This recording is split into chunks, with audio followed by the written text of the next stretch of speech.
and pleased to once again join with my colleagues from the New York, New Jersey region who have been at the forefront of this effort, and Senator Schumer's leadership as well in this particular case. Together, we have been working on our collective security, both as a region and as a country, and once again, we are here together.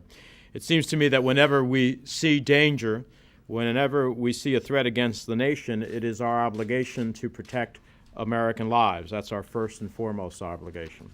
And that's why we have to take immediate action against terrorist organizations like the Pakistani Taliban, recognize them for what they are, and the danger they pose to Americans around the world and here at home.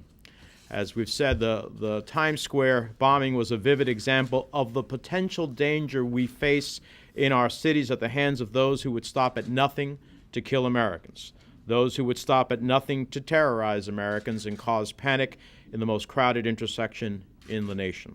The only thing that stopped them from having blood on their hands was an incompetent agent of terror who carried out the attack poorly and pled guilty yesterday to terrorism charges.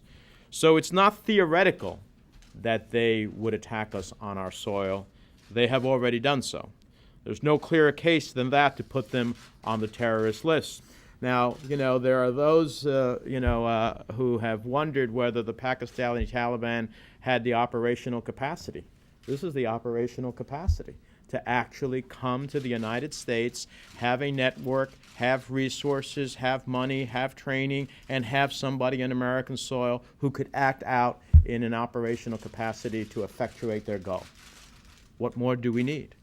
And how much longer do we have to wait to come to that understanding?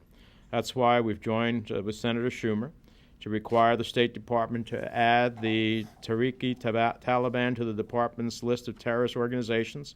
It's a necessary step. We cannot watch the April 2010 video from the Pakistani Taliban in which they say they will make cities in the United States a main target and not take the threat from this group seriously, not call them what they are, terrorists pure and simple. We know, according to the Attorney General, that the Taliban helped train and finance Shahzad, the Times Square bomber. What more do we need to know?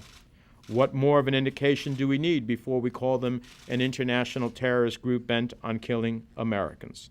I think the time is past to recognize the obvious. So let me just close by saying that it's this type of action that can try to be preventive, because when we have an organization defined as a terrorist organization, there are legal ramifications that flow from that. It's unlawful for a person in the United States subject to the United States jurisdiction to knowingly provide material support or resources to a designated terrorist organization. Representatives and members of a designated foreign terrorist organization, if they are aliens, are inadmissible or removable from the United States. Any U.S. financial institution that becomes aware that it has possession of or control over funds in which a designated foreign terrorist organization or its agent has an interest must retain possession or control over the funds and report it to the Office of Foreign Assets Control of the U.S. Department of the Treasury. It's more than a designation. It's what the designation does. What the designation does is helps us protect Americans here on our soil, and that's why it's so important to get it done.